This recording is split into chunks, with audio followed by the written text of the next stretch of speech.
Hi friends, అందరూ ఎలా ఉన్నారు? ఈరోజు రీసెంట్గా రిలీజ్ అయిన రాజా సాబ్ మూవీ స్టోరీ అయితే ఎక్స్ప్లెనేషన్ చేస్తాను.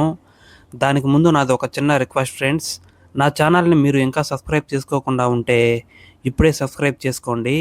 మీ యొక్క సపోర్ట్ వల్ల ఇలాంటి వీడియోస్ మరెన్నో మీ ముందుకు తీసుకువస్తాను. ఇంకెందుకు లేటు, మనం ఇంక స్టోరీలోకి అయితే వెళ్ళిపోదాము.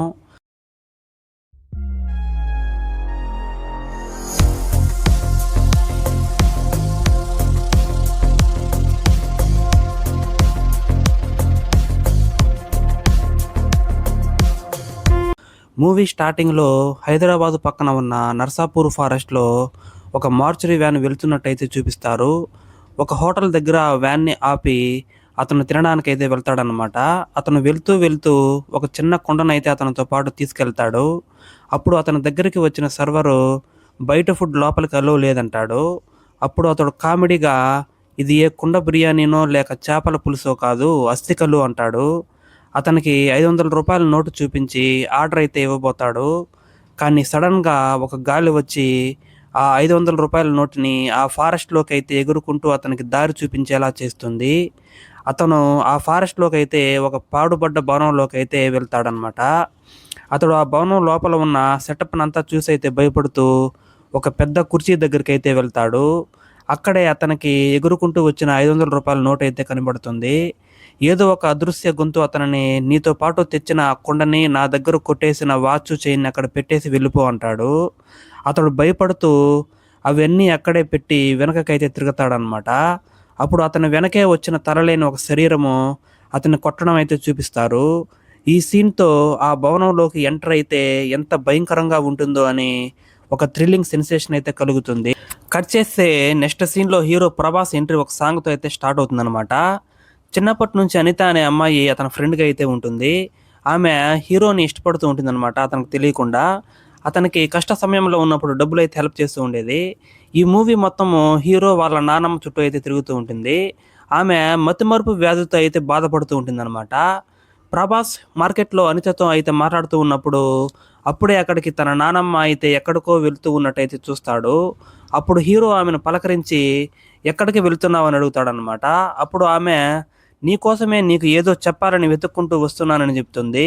అప్పుడే హీరో వాళ్ళ నాన్నమ్మకు ఉన్న డిసీజ్ గురించి అయితే గుర్తు చేసి, మళ్ళీ తాత గురించేనా, తాత మళ్ళీ కలలో కనిపించాడా, తాత చనిపోయాడా అని చమత్కారంగా అయితే మాట్లాడుతూ ఉంటాడు.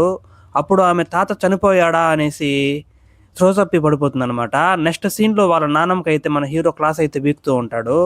నువ్వు ఎప్పుడు ఇలా ఏదో ఒకటి ఆలోచిస్తూ నీ ఆరోగ్యం బాడు చేసుకున్నావంటే నాకు ఇంకెవరున్నారు, నువ్వు ఇంక మరోసారి అలా చేసావు, నేను ఇంట్లో నుంచి వెళ్ళిపోతానని బెదిరిస్తూ ఉంటాడనమాట. హీరో నానమ్మ ఎప్పుడు హీరోకి తను గొప్ప రాజవంశంలో పుట్టానని, మీ తాత మన ఆస్థానంలో పనిచేసే గుమస్తా అమ్మవారి నగలతో అయితే వెళ్ళిపోతే అతను పట్టుకునేదాకా మళ్ళీ తిరిగి రానని చెప్పి అతని కోసం అయితే వెళ్ళిపోయాడు. మళ్ళీ ఎప్పుడైనా సరే మీ తాత మళ్ళీ తిరిగి వస్తాడని నమ్మకంతో ఉన్నాననేసి చెప్తూ ఉండేదన్నమాట. ఎలాగైనా నువ్వు మీ తాతను కనిపెట్టి తీసుకురా అని చెప్తూ ఉండేది మన హీరోకి అయితే. నెక్స్ట్ సీన్లో వాళ్ళ ఇంటి ముందు పల్లకీలో వరాహి అమ్మవారిని అయితే ఊరేగింపు జరుగుతూ ఉంటుంది.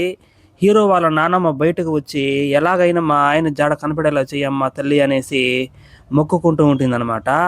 అప్పుడే అక్కడికి వైవా హర్ష తనకు మ్యారేజ్ ఫిక్స్ అయిందనేసి తనకు కాబోయే భార్య ఫోటోను మన ప్రభాస్కి అయితే చూపిస్తూ ఉంటాడు. అనుకోకుండా పక్కనే ఉన్న అతని చెయ్యి అయితే మొబైల్ స్క్రీన్ దాకి వాళ్ళ తాత ఫోటోని బస్సు దగ్గర నిలబడి ఉన్నట్లయితే చూస్తాడనమాట. అప్పుడు హీరో వైవా హర్షని, ఎక్కడ ఈ ఫోటోను తీసావు అని వివరాలు అయితే గ్యాదర్ చేస్తూ ఉంటాడు. అప్పుడు అతడు హైదరాబాద్లోని చార్మినార్ దగ్గర అయితే తీసుకున్నానని చెప్తాడనమాట. అప్పుడు హీరో చార్మినార్ దగ్గర మనకు ఎవరు తెలుసున్నారనేసి ఆలోచిస్తూ ఉంటాడు. అప్పుడే అతడికి వాళ్ళ బాబాయ్ అక్కడ కానిస్టేబుల్గా పనిచేస్తున్నాడని గుర్తు వచ్చి అతనికి వెంటనే కాల్ చేసి, తాత ఎక్కడున్నాడో తెలిసిపోయింది, నువ్వు 4 కానిస్టేబుల్ని అయితే చార్మినార్ దగ్గరికి పంపించి వెతికించు అని అంటాడనమాట. అప్పుడు హీరో వాళ్ళ బాబాయి, సిఐకి 5 లక్షలు లంచం ఏమంది పని జరగదు నాయనా, నువ్వు ఎలాగైనా 5 లక్షలు తీసుకొని రా ఇక్కడికి వెతుకుదామంటాడు.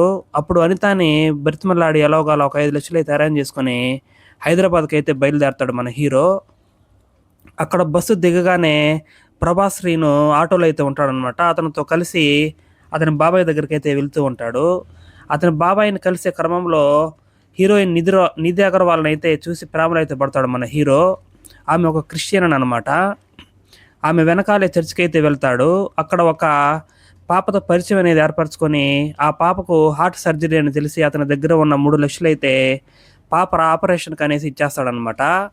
నెక్స్ట్ సీన్లో ఆ విషయం తెలుసుకున్న నిధి అగర్వాల్ హీరో ఫోటోను చూసి ప్రేమలో అయితే పడుతుంది.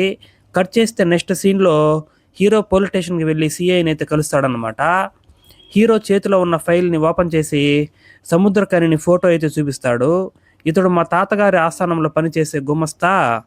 అతడు అమ్మవారి నగలతో పారిపోయినప్పుడు మా తాత అతనిని వెతికే క్రమంలో ఇంటి నుంచి అయితే వెళ్ళిపోయి ఇన్ని సంవత్సరాల తర్వాత అయితే చార్మినార్ దగ్గర కనిపించినాడని, ఇదిగో మా తాత ఫోటో అని సిఐకి చూపిస్తాడనమాట. అతనికి డబ్బులు అలాగే ఆ ఫైల్ని ఇచ్చి అక్కడి నుంచి అయితే వాళ్ళ బాబాయ్ ఇంటికి అయితే వచ్చేస్తాడు. నెక్స్ట్ సీన్లో సముద్రకనిని ఒక నల్ల ముసుగులో నర్సాపూర్ ఫారెస్ట్లో తిరుగుతూ ఉన్నట్టయితే చూపిస్తారు. ఈ మూవీలో సముద్రకని పేరు వచ్చి గంగరాజు అనమాట. నిజంగానే అతను నగల పెట్టెతో పారిపోయినట్టుగానే అనుకుంటారు మూవీ చూసే వాళ్ళందరూ. ఇందులో ట్విస్ట్ ఏంటంటే ప్రభాస్ వాళ్ళ తాత సంజయ్ దత్ ఈ మూవీలో అసలైన విలను. అతని పేరు వచ్చి కనకరాజు అనమాట. నెక్స్ట్ సీన్లో మరుసటి రోజు ఉదయం ఒక కాఫీ షాప్లో హీరో వాళ్ళ బాబాయ్తో అయితే ఆ డబ్బు గురించి అయితే చెప్తూ ఉంటాడు. ఈ విషయం ఆ సిఐ గాడు కానీ బ్యాగ్ ఓపెన్ చేసి చూస్తే నన్ను చంపేస్తాడు, ఇప్పుడు డబ్బు ఎలా అరేంజ్ చేయాలి అనేసి ఆలోచిస్తూ ఉంటారనమాట ఇద్దరు. ఇంతలో ఒక అమ్మాయి ₹1,00,00,000 ఉన్న డబ్బు బ్యాగ్తో వాళ్ళ దగ్గరికి అయితే వస్తుంది. ఆమె పేరు వచ్చి భైరవి అనమాట. తను ఎవరో కాదు, మన గంగరాజు మనవరాలన్నమాట. అప్పుడు ఆమె చెప్తుంది మన హీరోకి, మా తాత మీ తాతకి ఇవ్వమని అయితే ఈ డబ్బులు పంపించాడు అని చెప్తుందనమాట. అప్పుడు ప్రభాస్ వండుకొని ఇందులో మేమైతే 3,00,000 తీసుకోవచ్చు అని అడుగుతాడు. ఆమె వండుకొని నేను డైరెక్ట్గా మీ తాతకే ఇస్తానంటుంది. అప్పుడు హీరో వాళ్ళ బాబాయ్ ఏం చేయాలో అర్థం కాక పక్కకు వచ్చి ఏదో మాట్లాడుకుంటున్న టైంలో ఒక రౌడీ వచ్చి ఆ డబ్బు ఉన్న బ్యాగ్ని అయితే తీసుకెళ్ళిపోతాడు. అప్పుడు మన హీరో వాడినైతే చేస్ చేసుకుంటూ వెళ్ళి అక్కడ రౌడీలతో ఫైట్ చేసి ఆ బ్యాగ్ని భైరవికి అయితే అందిస్తాడనమాట. అప్పటి నుంచి భైరవి హీరోని అయితే ఇష్టపడుతూ ఉంటుంది. నెక్స్ట్ సీన్లో నిధి అగర్వాల్ హీరో వాళ్ళ తాత పైన కంప్లైంట్ అయితే ఫైల్ చేసి అతని కోసం అయితే గాలిస్తూ ఉంటుందన్నమాట. ఎందుకంటే ప్రభాస్ ఇచ్చిన డబ్బును బ్యాంకులో డిపాజిట్ చేయడానికి వెళ్ళినప్పుడు అతడు ఆమె దగ్గర నుంచి అయితే డబ్బు తీసుకొని పారిపోయి ఉంటాడు. నెక్స్ట్ సీన్లో హీరోకి భైరవి వాళ్ళ తాత అయితే కనిపిస్తాడనమాట. హీరోకి భైరవి తాత గురించి నిజం తెలియదు కాబట్టి అతన్ని పట్టుకొని అయితే కొడుతూ ఉంటాడు. అదే టైంకి అక్కడికి భైరవి వస్తుందన్నమాట. అతను మా తాత అని చెప్తుంది. అప్పుడు భైరవి మీ తాత కనకరాజుని పట్టుకొని మా తాతకు అప్పగించడానికి నేను ఇక్కడికి వచ్చానని చెప్తుందనమాట. అప్పుడు హీరో కోపంగా మా తాత వెతుకుతుంది నిన్నే కదా అంటాడు గంగరాజుతో. అప్పుడు గంగరాజు మేము ఇలా అవ్వడానికి కారణం మీ తాతనే, మీరు అనుకున్నట్లు మీ నానమ్మ గంగమ్మ సాధారణ శ్రీ గంగమ్మ కాదు, ఈమె గంగాదేవి దేవనగర సామ్రాజ్య వారసురాలు అంటాడనమాట. అప్పుడు ఫ్లాష్ బ్యాక్లో వాళ్ళ నానమ్మని అయితే చూపిస్తారు. కనకరాజు ఏ విధంగా క్షుద్ర పూజలు నేర్చుకొని వాళ్ళ నానమ్మను డబ్బు కోసం ఎలా పెళ్లి చేసుకున్నాడని అంతా ఫ్లాష్ బ్యాక్లో అయితే రివీల్ చేస్తారనమాట.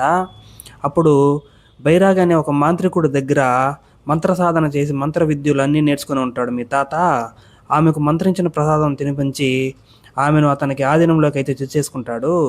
మరుసటి రోజే ఆమెను పెళ్లి చేసుకొని సంవత్సరం తిరగకుండానే ఖజానా అంతా ఖాళీ చేసి అమ్మవారి నగలను హారాలను బాధ్యత నాకు అప్పగించినట్లు అందరి ముందర నాటకం ఆడి నన్ను దొంగన చేసి అక్కడి నుంచి అయితే పారిపోయాడు అని చెప్తాడనమాట హీరోకి.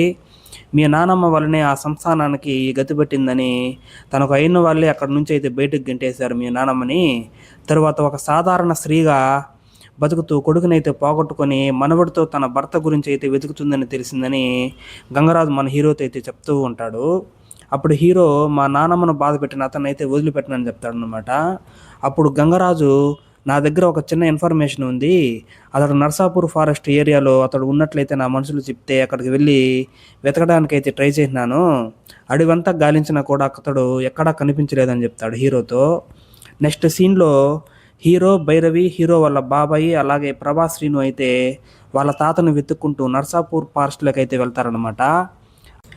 అక్కడ వాళ్ళకి ఒక పాడుపడ్డ కోట కనబడుతుంది. వాళ్ళు నలుగురు ఆ కోట గేట్ తీసుకొని లోపలికైతే వెళ్తారు. అక్కడ వాళ్ళకి గంగరాజు చెప్పిన విధంగానే దొంగలించిన సొమ్మును అంతా అక్కడ దాచిపెట్టి ఉంటాడు కనకరాజు. అప్పుడే అక్కడికి మూవీ స్టార్టింగ్లో అస్థికలు పట్టుకొని వచ్చిన వార్డు బాయ్ అయితే వస్తాడు. మీ తాత మామూలోడు కాదని, అతనికి మాయలు మంత్రాలు తెలుసని, మనం లోపలికి ఎలాగైనా వచ్చేయచ్చు, కానీ బయటికి వెళ్ళాలంటే మీ తాత పర్మిషన్ లేకుండా వెళ్ళలేమని అతడు జరిగినదంతా చెప్పుకొస్తాడనమాట మన హీరోకి. మీ తాత చనిపోయి అతని ఆత్మ ఇక్కడ ఖజానాకి కాపలా అయితే ఉంటుంది, వాళ్ళు బయటపడడానికి అన్ని ప్రయత్నాలు చేస్తారు, కానీ వాళ్ళ వల్ల అయితే కాదన్నమాట. అప్పుడే అక్కడికి మన హీరోయిన్ నిధి అగర్వాల్ అయితే సప్తగిరితో అక్కడికైతే వస్తుంది. ఆమె మీరు ఎక్కడున్నా సరే నాకు తెలిసిపోతుందని, మీ తాత దగ్గర నా డబ్బులు ఎలాగైనా వసూలు చేసుకుంటానని అంటుంది. హీరో వాళ్ళకు ఎంత చెప్పినా కూడా వాళ్ళు వినకుండా ఆ ఖజానా రూమ్కి అయితే వెళ్తారనమాట. వాళ్ళు కూడా గోస్ట్ ఎక్స్పీరియన్స్ అయితే రుచి చూస్తారు. నెక్స్ట్ సీన్లో హీరోకి నిధి అగర్వాల్ కూడా తనను ఇష్టపడుతుందని తెలుసుకుంటాడనమాట. అప్పటి నుంచి ఒక పక్క భైరవి, మరొక పక్క నిధి అగర్వాల్ ఎవరిని ఎంచుకోవాలో అర్థం కాక సతమతం అవుతూ ఉంటాడు మన హీరో. మరోపక్క వాళ్ళు ఎలా ఆ కోటలో నుంచి బయటపడాలో ఆలోచిస్తూ ఉంటారు. అప్పుడు హీరో వాళ్ళ నానమ్మ నుంచి అయితే ఫోన్ వస్తుందన్నమాట. వాళ్ళ తాత గురించి అయితే అడుగుతూ ఉంటుంది. ఎప్పుడు తీసుకొస్తావని, త్వరగా ఇంటికి వచ్చేసేయని అంటూ ఉంటుందన్నమాట. అప్పుడు ప్రభాస్ అక్కడున్న వాళ్ళతో ఈ భూతాలు దెయ్యాలు వదిలించే వాళ్ళు ఎవరైనా తెలుసా అని అడుగుతాడు. అప్పుడు నిధి అగర్వాల్ వండుకొని, నాకు తెలిసిన ఒక డాక్టర్ ఉన్నాడు, అతని పేరు డాక్టర్ పద్మభూషణ్. అతను ఒక పెద్ద సైకియాట్రిస్ట్ మరియు పారానార్మల్ ఇన్వెస్టిగేటర్ ఉంటుంది. అతడు ప్రపంచంలోనే ద బెస్ట్ నార్మల్ ఇన్వెస్టిగేటర్ అంటుందన్నమాట. అప్పుడు అతనికైతే కాల్ చేసి పిలిపిస్తారు అక్కడికి. అప్పుడు ఆ డాక్టర్ అక్కడికి వచ్చాక ఆ కోటలో ఏం జరిగిందో అప్పటి వరకు అన్నీ కూడా తెలుసుకుంటాడు. అక్కడ ఒక డోర్ని అయితే చూపిస్తారనమాట. అది మంత్రాలతో అష్టదిగ్బంధనం చేసి అయితే ఉంటుంది. ఈ డోర్ ఎప్పటికీ తెరవద్దని చెప్పి హీరో అతనికి హెచ్చరిస్తాడనమాట. అప్పుడు హీరో డాక్టర్తో, ఏం సార్ మా తాత అంత డేంజర్ అని అడుగుతాడు. అప్పుడు డాక్టర్ వచ్చి, ఆయన 4 మంత్రాలు చదువుకున్న మాయల పకీర్ అయితే కాదు, he's the exorcist and hypnotist and psychiatrist అని అతను బ్రెయిన్తోనే మనలతో గేమ్స్ ఆడుతున్నాడని చెప్తాడనమాట. ఈ ఇంటిలో ఉన్న ఆర్కిటెక్చర్ మరియు పెయింటింగ్ అన్నీ ప్రతి ఒక్కటి హిప్నటైజ్ చేసి మీరు ట్రాన్స్లోకి వెళ్ళేలా అయితే చేస్తున్నాడు. అతడు అందరిని హిప్నటైజ్ చేసి ఒక్కొక్కరికి ఒక్కొక్క ఎక్స్పీరియన్స్ అయితే ఇచ్చి ఇక్కడనే లాక్ చేసేసాడని చెప్తాడు మన హీరోకి. అప్పుడు హీరో, మరి ఎలాగ ఇక్కడ నుంచి మనం బయటపడేదని అడుగుతాడనమాట. అప్పుడు డాక్టర్ వచ్చి, సెల్ఫ్ హిప్నటైజ్ చేసుకోవాలి, వేరే ప్రపంచాన్ని సృష్టించుకొని ఇక్కడ మనం అతనితో యుద్ధం చేయాలి అని అంటాడు. అయితే అది అంత ఈజీ అయితే కాదని చెప్తాడనమాట. అతన్ని మనం దాటి ఆలోచించాలి, మనిషి ఇంటెలిజెన్స్ మ్యాక్సిమం యూజ్ చేస్తే కానీ అతన్ని మనం బ్యాలెన్స్ చేయలేము అని చెప్తాడు డాక్టరు.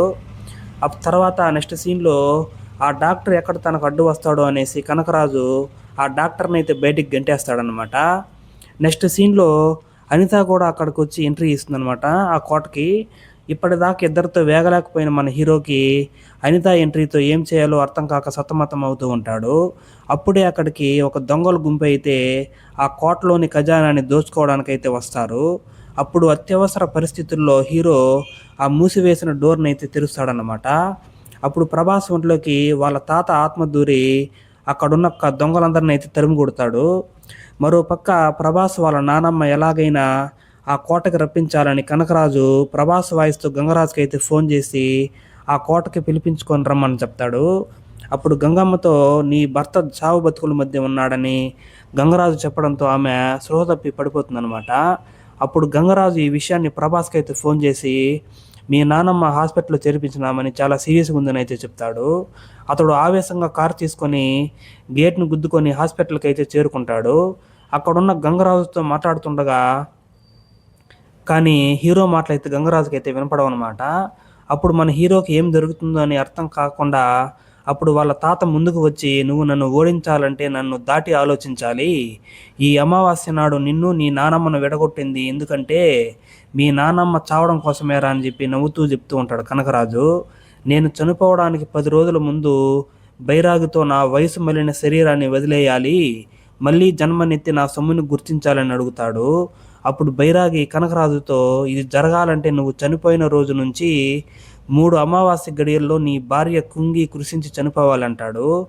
నేను చనిపోయినప్పటి నుంచి మీ నానమ్మకు ఏదోలా నా మరణ వార్తను తెలియజేస్తూ తను కుంగి కుసించేలా చేస్తున్నానని చెప్తాడనమాట మన హీరోకి. హీరో తన నానమ్మను కాపాడుకోవడానికి విశ్వ ప్రయత్నాలు చేస్తూ ఉంటాడు. అప్పుడు హీరోకి డాక్టర్ చెప్పిన మాటలు అయితే గుర్తుకు వస్తాయి. నువ్వు నీ ఎమోషన్స్తోనే సెల్ఫ్ హిప్నటైజ్ చేసుకొని అతన్ని దాటి ఆలోచించు, నువ్వు అతనిపై గెలుస్తావని చెప్పిన మాటలు అయితే గుర్తుకొస్తాయన్నమాట మన హీరోకి. అప్పుడు హీరో తన నానమ్మ దేవనగర సామ్రాజ్య వారసురాలు గంగాదేవి అని గట్టిగా అతను ఒక వేరే లోకాన్ని సృష్టించుకొని సెల్ఫ్ హిప్నటైజ్ చేసుకుంటూ అతని ఆలోచనలు దాటి ఆలోచిస్తూ చివరికి కనకరాజును అయితే ఓడిస్తాడు. చివరికి అతడికి పిండ ప్రదానం చేయడానికి వాళ్ళ నానమ్మనైతే తీసుకెళ్తాడనమాట. ఆమె కనకరాజును ఫోటో చూపించినా కూడా చివరికి అతన్ని అయితే మర్చిపోతుంది. నెక్స్ట్ సీన్లో ముగ్గురు హీరోయిన్స్ ప్రభాస్ వాళ్ళ ఇంటి దగ్గరికి అయితే వస్తాడు. అది చూసి ప్రభాస్ అక్కడి నుంచి అయితే పారిపోతాడనమాట. అతడు పారిపోయి ఒక సర్కస్ టెంట్ దగ్గరికి అయితే వెళ్తాడు. అక్కడ జోకర్ వేషంలో ప్రభాస్ లాగే ఉన్న అతన్ని అయితే చూస్తాడనమాట మన ప్రభాస్. అంతటితో మూవీ అయితే ఎండ్ కార్డు పడుతుంది. ఓకే ఫ్రెండ్స్, మరొక ఇంట్రెస్టింగ్ మూవీ ఎక్స్ప్లెనేషన్తో మరొక వీడియోలో అయితే కలుద్దాము. Thank you.